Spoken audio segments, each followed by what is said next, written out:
con mi amigo Job. Igual conocéis a Job, es un tipo muy famoso. ¿Habéis oído hablar de Job? Seguro que alguno de vosotros sí. Recuerdo en sus mejores momentos, cuando yo era niño, él ya era mayor. Era el hombre más respetado y más conocido de toda la región. Y sin duda uno de los más ricos.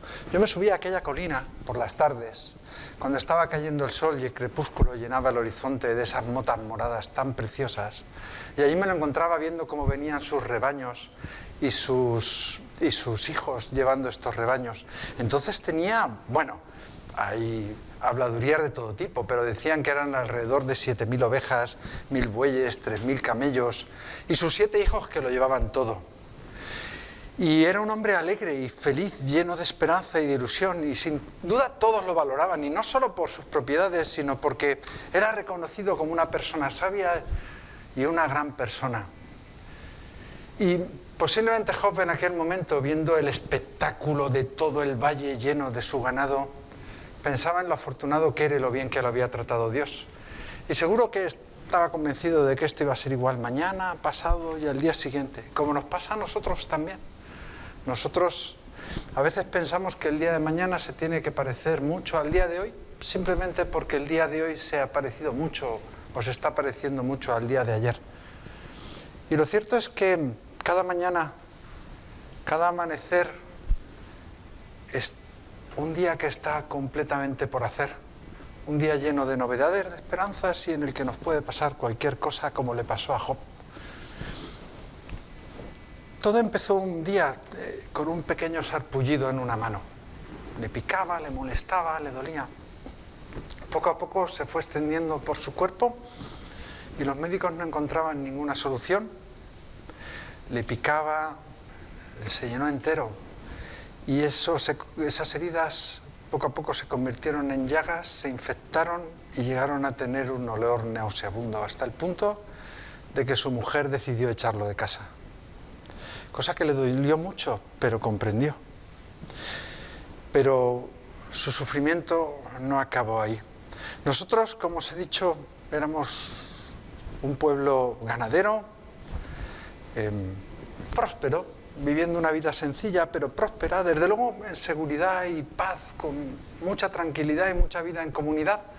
Pero precisamente esa prosperidad hizo que despertar el interés de los reyes vecinos, que eran quizá menos cultos y menos tranquilos, más salvajes, pero desde luego más preparados para la guerra, y decidieron invadir estas tierras.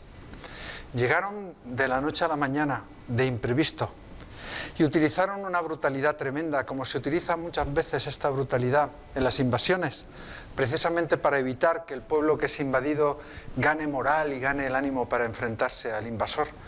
En concreto entraron en las tierras de Job y asesinaron prácticamente solo por hacer daño a todos sus animales, a su mujer y a sus 7 hijos. Podríamos decir que Job se salvó, pero es difícil decir que Job se salvó tal y como lo he visto esta mañana. Ahora está completamente lleno de llagas, tirado en el suelo en posición fetal, encima de un montón de ceniza, maldiciendo su suerte constantemente, lleno de dolor y de sufrimiento y pensando realmente que quizá la vida no merezca la pena, sin ninguna esperanza, clamando a Dios, no solo porque a él le haya sucedido algo así, sino por cómo puede ser que suceda algo así a los seres humanos. ¿Cómo puede ser que haya una creación en la que el sufrimiento esté tan extendido, en que tengamos que sufrir? ¿Por qué cuando nosotros tenemos este deseo de una vida grande tenemos que atravesar inevitablemente periodos de sufrimiento? ¿Y por qué en concreto algunas personas tienen que padecer tanto? ¿No? Es conmovedor ver esta situación de Job. Ahora salían sus amigos. Cuando Job vio a sus amigos, se alegró por un momento. Pero luego le salió lo que llevaba en el corazón, que es la queja, el dolor, la angustia. Y la conversación con ellos fue realmente muy interesante. He tomado nota de todo. Porque cuando Job empezó a quejarse y a decir que cómo era posible que Dios hubiese permitido que él se encontrara así, yo lo escuchaba y decía, ¿es justo que diga esto? ¿Realmente un hombre que está atravesando una situación como esta bien puede clamar y quejarse y pedir una suerte mejor y preguntarse por qué a él le tiene que haber tocado algo así? Pero sus amigos no le han dicho eso. A mí me han dejado anonadado. lo han mirado y le han dicho: Job, estás equivocado. Estás equivocado. Piénsalo mejor. Si arrastras todos estos sufrimientos es porque algo has hecho. Piénsalo, recuerda en tu pasado, en algún momento de tu vida. Algo has hecho que te ha hecho merecedor de este castigo. Y le miraban a los ojos y con la voz intensa y fuerte y con potencia le decían: ¿acaso, Job, tú crees, tú puedes afirmar, te atreves a afirmar que Dios simplemente por azar o por su capricho te manda esos males sin que tú tengas ningún merecimiento? ¿Qué tipo de Dios es ese, Job? ¿Crees tú acaso que eso que llamas Dios o ese que llamas Dios va a ser una persona que va a mandar los males a cada uno sin ningún motivo ni criterio? No, Job, te equivocas. Te equivocas, Job. No te atrevas a decir eso de Dios. La culpa tiene que ser tuya. Tú debes de haber cometido algún hecho horrible en tu pasado. Algo que te haga merecedor de esto por lo que estás pasando. Y entonces ha sucedido algo extraordinario. Porque Job, que estaba prácticamente rendido, que parecía que no era capaz de mantenerse en pie, ha recuperado de repente como su fuerza. Se ha erguido y se les ha enfrentado. Y les ha dicho: mirad, puedo arrastrar todos los sufrimientos que me caigan encima, pero lo que no podré soportar es que además me digáis que tengo yo la culpa. Ha empezado a pensar y les ha dicho: quizá cuando yo era tan afortunado, y a veces era la envidia de los demás, y desde luego todo el mundo me pedía opinión y creía que debía de tener conocimientos y bondad porque las cosas me iban bien, vosotros pensabais que era una persona prácticamente santa. Y os diré una cosa: no lo era. No lo era. No era tan bueno como vosotros creíais. Pero desde luego no cometí nada que me hiciera acreedor de estas circunstancias que vivo. Y ahora que me veis tirado, a lo mejor creéis que porque las cosas me van mal, soy un ser miserable, empobrecido moralmente, que me he dejado llevar por los vicios o por qué sé yo, y quiero que sepáis que no es verdad. No soy mejor que era antes, pero tampoco soy peor. Y ese Dios del que vosotros habláis es una ideología que os habéis inventado. Llamarle karma, llamarle destino, llamarle lo que queráis, pero no es más que algo que habéis inventado para que tengáis vuestras mentes tranquilas. Y como a vosotros os va bien, como os tenéis una situación desahogada, porque podéis ser casi considerados burgueses, pues entonces podéis pensar en este Dios y estar tranquilos. Pero la verdad es que ese no es el Dios del que yo tengo experiencia, les decía Job. Y no puedo aceptarlo. Porque, y seguía Job, ¿qué creéis acaso? ¿Que Dios se dedique a investigar nuestros bienes y nuestros males, aquellas cosas que podemos hacer mejor y las que podemos hacer peor? Y crea 2 columnas, anotando por cada persona cada una de las cosas que hace malas y buenas. Resume así, en una especie de mapa, el mal que hay en el mundo, y después, por la noche, cuando estamos durmiendo, decide enviar las cosas malas para castigar a los que han hecho el mal y las cosas buenas para premiar a los que han hecho el bien, de manera que nosotros, cuando despertemos por la mañana, volvamos a amanecer a un mundo en completo equilibrio, digamos que moral. ¿Eso es lo que creéis que es Dios? Pues pensadlo bien. Pensad, por ejemplo, en si Dios tuviera que revertir al mundo el bien que existe para equilibrar el mal.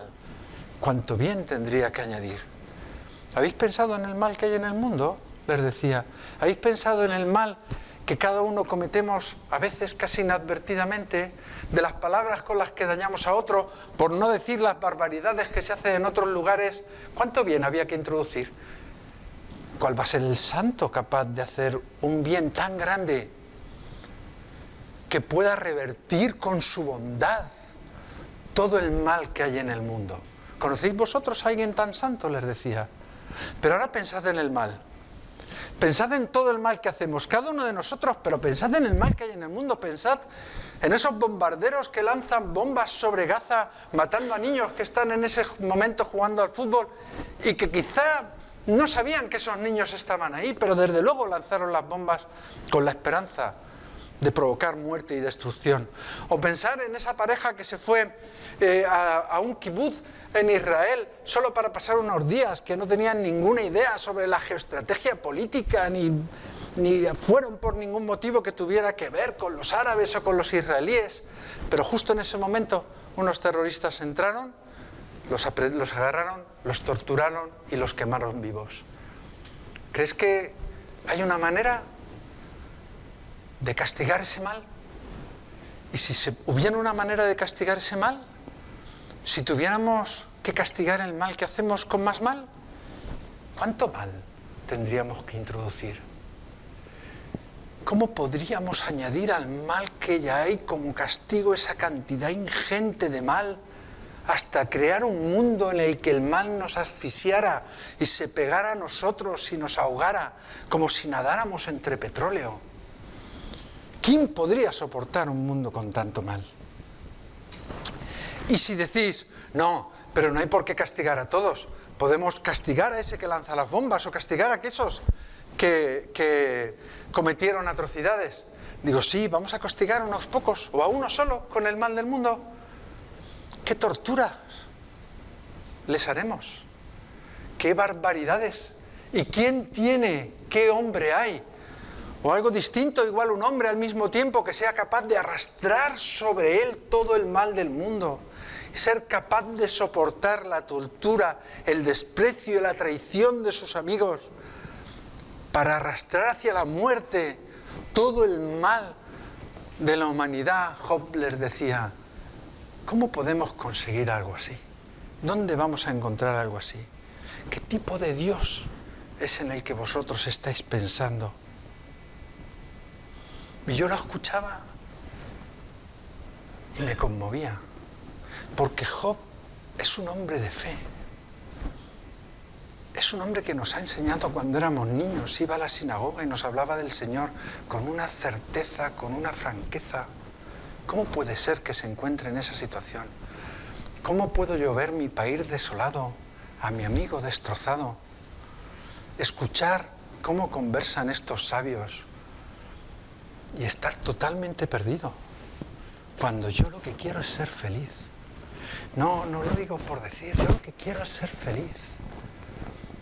Y cuando los escucho pienso en que realmente el ser humano, cada uno de nosotros, aparece con un deseo tan grande de felicidad,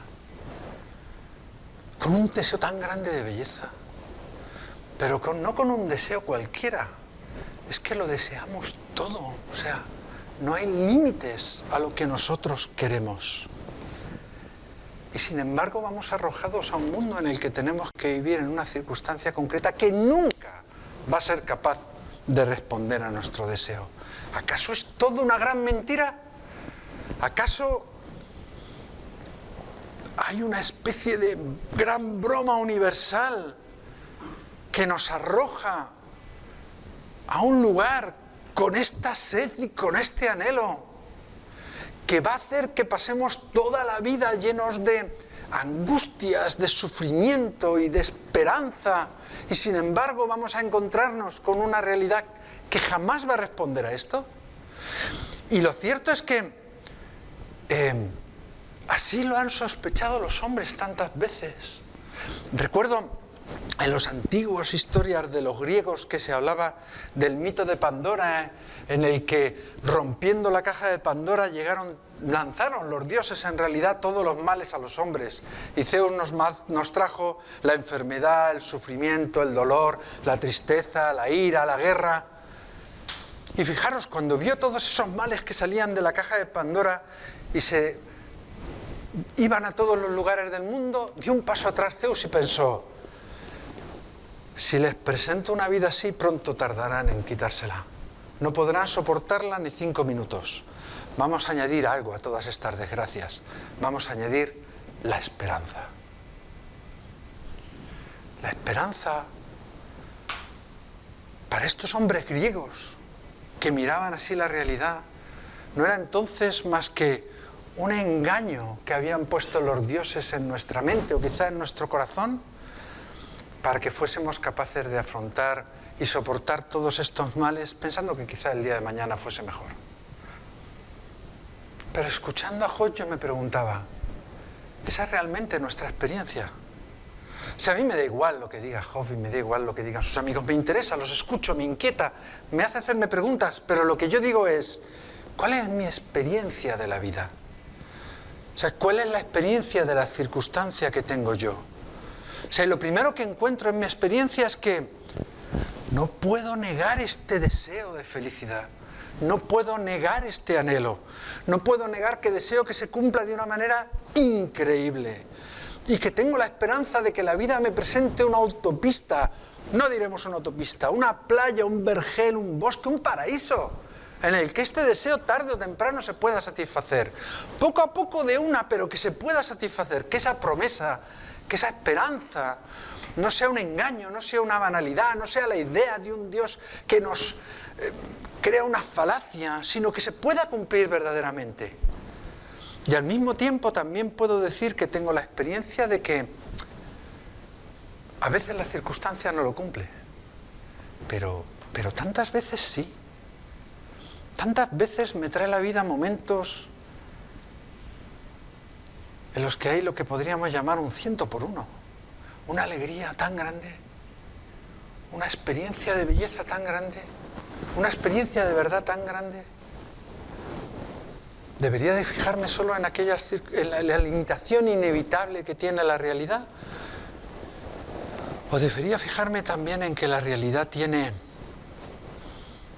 como esos momentos que luego pasan, pero que son como la promesa cierta, porque he experimentado esos momentos, la promesa cierta de que una felicidad grande puede ser? Pensaba paseando por las calles, me he encontrado en una grieta de un asfalto negro y muerto a un tímido tallito, apenas una brinda hierba, con algún tallito, con algunas ramas y una pequeña flor, que yo no entiendo cómo había sido capaz de abrirse camino en la grieta del asfalto. Y cuando la he visto y me he detenido a mirarlo, he pensado que esta experiencia la he tenido muchas veces. Una imagen como esta. Vosotros también, ¿verdad? La vemos en las grietas del asfalto, en la acera, incluso en la pared, en el ladrillo. Es sorprendente cómo la esperanza de la vida se abre camino en los lugares que parecen imposibles. Y de la misma manera tengo que reconocer que en mi circunstancia, que a veces ha sido mejor y a veces ha sido peor, y la vuestra seguro que también, siempre ha estado este tallito. Siempre ha habido como una presencia de belleza que anunciaba la posibilidad de una vida más plena, incluso en los peores momentos. Hace poco le preguntaban en un estudio a unos alumnos de sexto de primaria qué experiencia de belleza habían tenido desde su casa al colegio.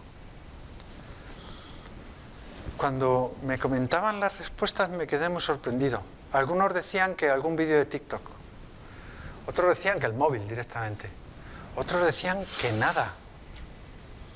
Y yo me preguntaba, si yo camino por la calle, es verdad que entre edificios enormes en una ciudad donde parece que todo lo que hay alrededor nuestro es artificial, pero si yo me doy la vuelta cuando estoy viniendo a esta universidad y veo el monte del Tibidabo, si yo veo esa iglesia en lo alto, si yo veo el cielo, hay una presencia de una belleza incontestable.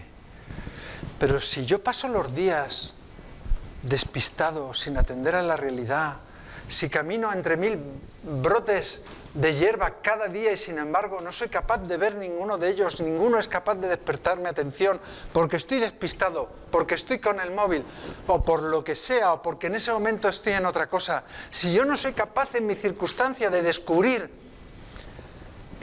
la presencia de esa belleza que tiene esa promesa, cuando está ahí, joder, ¿qué me pasa? ¿Qué me pasa? O sea, si en mi vida está presente esa belleza, ¿qué me pasa? ¿Y cómo puedo vivir sin la experiencia constante de esa promesa y de esa belleza? Cuando todo lo que hago, y pensarlo vosotros, todo lo que hacemos está movido por ese deseo que tenemos en el corazón. Y cuando elegimos por la mañana ponernos un pantalón u otro, lo que me motiva es ese deseo, y cuando elijo estudiar un grado u otro, ir a clase o no ir a clase, venir a esta charla o no venir, en el fondo todo lo estoy haciendo buscando la manera de que ese deseo tan grande se cumpla en mi vida personal, en mi vida laboral, en mi vida profesional, en la relación con mis amigos y con mis padres. Todo, yo estoy aquí por eso y vosotros estáis aquí por eso, en el fondo. Y todo. La motivación, la gran motivación de nuestra vida es que se cumpla ese deseo. Y las pruebas de que ese deseo se pueden cumplir son las experiencias, si Dios quiere, cotidianas de esa promesa y esa belleza.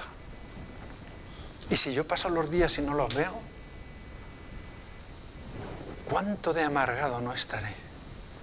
¿Cuánto no percibiré que mi deseo no se puede cumplir?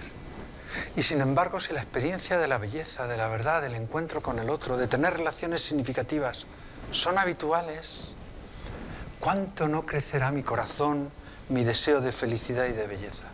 Es cierto que Job podría haber hecho como los estoicos, ¿no?, que ahora aparecen por todas partes, en todos los vídeos que veo en Instagram, ¿no?, que podría haber dicho, bueno, para no sufrir tanto voy a desear menos, ¿no?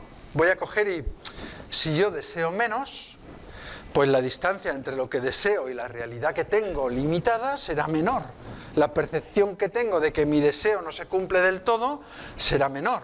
Si yo busco en las relaciones sentimentales, por ejemplo, apenas un pasatiempo para los fines de semana, pues aunque la otra persona no me quiera mucho, bueno, no lo sufriré mucho porque no tenía mucha expectativa.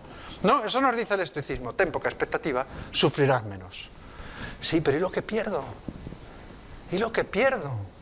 Cuando mi experiencia es que poner pasión en la realidad me trae el 100%, me trae mucha más belleza, mucha más satisfacción, mucha más alegría. ¿Habría venido yo de Madrid a Barcelona si fuera un estoico? ¿Para qué? ¿Para qué haría tantas cosas que hago en la vida? ¿Iría a ver a un amigo mío, Madrid como Barcelona, 1 hora de metro? Si fuera un estoico, ¿para qué lo haría? Si no tengo expectativas en la vida, ¿qué me llevaría a moverme, a levantarme por la mañana? Y sin embargo, cuando mantengo este deseo, cuando lo potencio, cuando tengo esperanza, cuando creo que puede pasar, cuando veo el amanecer, cuando las relaciones con mis amigos son significativas y profundas, cuando creo que mi universidad, mis estudios son la circunstancia en la que se puede cumplir mi vocación, y lo pongo todo ahí, la realidad me devuelve el 100%. Experimento esto que yo necesito experimentar y vosotros necesitáis experimentar, no de vez en cuando, sino con frecuencia. Y al mismo tiempo, fijaros, es verdad que la circunstancia es limitada. Nunca se satisface de todo el deseo. Y al mismo tiempo pienso, ¿y no sería peor que se satisfaciera? O sea, si yo ahora me encontrara una lámpara de Aladino y encontrara al genio y me dijera, no te concedo 3 deseos, te concedo todos los que quieras, y me concediera todos los que deseo, ¿mañana qué? ¿Por qué me levantaría? ¿Cuál sería mi motivación? ¿Cuál sería mi deseo? ¿Cuál sería mi pasión si lo tuviera todo? Siempre recuerdo que Cesare Pavese, después de ganar un premio en Italia, que es el equivalente aquí al premio Cervantes, al día siguiente escribió en su diario, esta noche en Roma apoteosis. ¿Y hoy qué? Ya lo he conseguido todo. ¿Y hoy qué? A veces nos preguntamos por qué la gente que es rica y famosa tiene un índice de tristeza, de depresión tan grande. Y es que sencillamente, si ya lo tienes todo, ¿mañana qué? Es para nosotros mejor seguir buscando. La cuestión está en buscar algo que sepamos lo que buscamos, que tenga sentido lo que buscamos, que encontremos algo que merezca la pena buscar. Entonces, la belleza que hay en la realidad, esos brotes, esas señales que encontramos, son como si alguien, es como si alguien cuando salimos de casa se colara y nos metiera rosas por las habitaciones, y al abrir un cajón nos encontráramos una rosa, o nos encontráramos un regalo, que no sabemos quién lo ha puesto, pero que sabemos que remite a alguien que lo ha puesto. Es como si en la realidad existiera una voz de alguien que está más allá. y que deja como esas señales, esos signos, como para decirnos, hay alguien que te quiere, para decirnos, hay alguien que piensa en ti, como para decirnos, tu vida se puede cumplir. Y entonces, cuando nosotros sentimos en ciertos ámbitos de la realidad que nuestro corazón late especialmente, ¿no? Pues algunos de vosotros posiblemente habéis elegido vuestros estudios porque os ha latido el corazón de una manera especial, pues en el periodismo, en la medicina, en las ciencias de la comunicación, en lo que sea, ¿no? Y de repente habéis sentido que hay algo que parece que tiene una promesa de satisfacción, una promesa de daros un algo más. Y a eso le llamamos vocación. Fijaros, vocación, de la palabra vocare. Es decir, lo que estamos diciendo es que he encontrado algo que me está llamando. Es como si esas promesas que hay en la realidad, es igual que si yo llego a mi casa y me encuentro un ramo de rosas. Lo primero que me pregunto, no digo, hechos, 12 rosas rojas. Yo lo primero que me pregunto es, ¿qué es lo primero que me pregunto? ¿De quién son? ¿Quién me ha traído este ramo? O sea, y cuando yo me encuentro un amanecer bello, lo primero que me pregunto es, ¿de dónde ha salido esto? O sea, ¿por qué? ¿Por qué ha salido esto? ¿De dónde ha salido esto? Esa vocación que nos llega a nosotros, en cualquier sentido que tenga esta vocación, en la vida personal, profesional, en la decisión que hacemos sobre qué queremos hacer con nosotros, cuando notamos que ese corazón late especialmente, en esa situación es como si estuviéramos escuchando la voz de alguien que nos ha dejado una rosa y dijéramos, la realidad es limitada, pero hay algo detrás de la realidad, que está en la realidad, pero que está como detrás de la realidad. Es como si la realidad es limitada, pero hay algo más. Esta es una experiencia que en realidad tenemos todos. O sea, todos tenemos la experiencia ante la realidad de su limitación y de que es algo más de lo que es. Es como si el mundo estuviera lleno de misterio. O sea, como si el mundo no pudiera justificarse a sí mismo. Como si el mundo necesariamente llamara algo más que él mismo. Y eso es una experiencia que tenemos todos. Es una experiencia humana. Podemos negarla, podemos hacer lo que queramos. Pero yo os he dicho que después de escuchar a Job y a sus amigos, lo que he querido es entender mi propia experiencia. Y no puedo negar en mi experiencia el deseo de plenitud, la limitación de la realidad, y que sin embargo en la realidad hay signos que me apuntan hacia otra cosa, hacia una vida más plena, hacia una vida más lograda. Entonces, cuando Job ha hablado con sus amigos, después de decirles que ese Dios que decían era completamente mentira, se ha parado un momento y les ha dicho, mi experiencia de Dios es diferente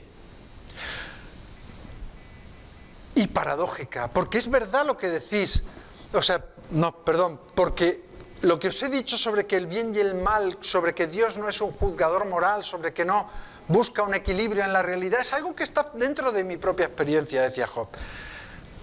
Pensad en cuántas personas que vosotros conocéis que son realmente buenas y que sin embargo están enfermas, son desgraciadas, tienen mala suerte en la vida y son buenas realmente. Y sin embargo también hay personas que son malas, que hacen daño a los demás y que pasan su vida entre alegres fiestas llenas de risotadas groseras, sin preocuparse de nada. No es esta la señal. La señal tiene que ser otra. La señal tiene que ser una experiencia de la realidad, les decía Job. Yo tengo que encontrar a Dios en la experiencia de la realidad. Y que vosotros me lo contéis no me va a valer. Necesito mi propia experiencia. Necesito encontrarlo yo. Necesito que ese hilo que ha aparecido en la realidad, que esa rosa que me anuncia un algo más, que esa vocación que me llama a una voz que está más allá de las montañas, seguirla, sabiendo que la circunstancia concreta no va a responder del todo. Lo sé, estoy tranquilo, porque no espero que responda ahora. Lo que quiero ahora es disfrutar del camino. A lo mejor, quizá no es tan bueno que lo que deseo se cumpla en este momento. Quizá no es lo mejor para mí. Quizá lo mejor para mí es seguir creciendo, seguir desarrollándome, seguir impulsando ese deseo, seguir disfrutando del camino y de la esperanza por conseguirlo. sabiendo que esa rosa me anuncia que más allá de las montañas, dentro pero también detrás de la realidad, va a haber ese alguien que me ha puesto la rosa, esa voz que escucho realmente en la realidad, y que ahí está el verdadero cumplimiento de mi deseo. Si yo tengo la experiencia, y yo desde luego la tengo, de que la realidad encierra esa promesa, y que esa promesa siempre me remite a otra cosa, me da exactamente igual lo que me cuenten otros, me dan exactamente igual todas las teorías y todo lo que me puedan contar. Siguiendo mi experiencia no puedo hacer otra cosa más que seguir ese camino que a mí me resulta atractivo, porque descubro en la realidad eso que me resulta atractivo. Entonces lo que yo quiero ahora es vivir intensamente la realidad, que no consiste en tener muchas experiencias, sino en descubrir esa que está hecha para mí y promete un sentido para mi vida, una motivación cada mañana, algo que me gusta hacer, algo que siento que me hace crecer.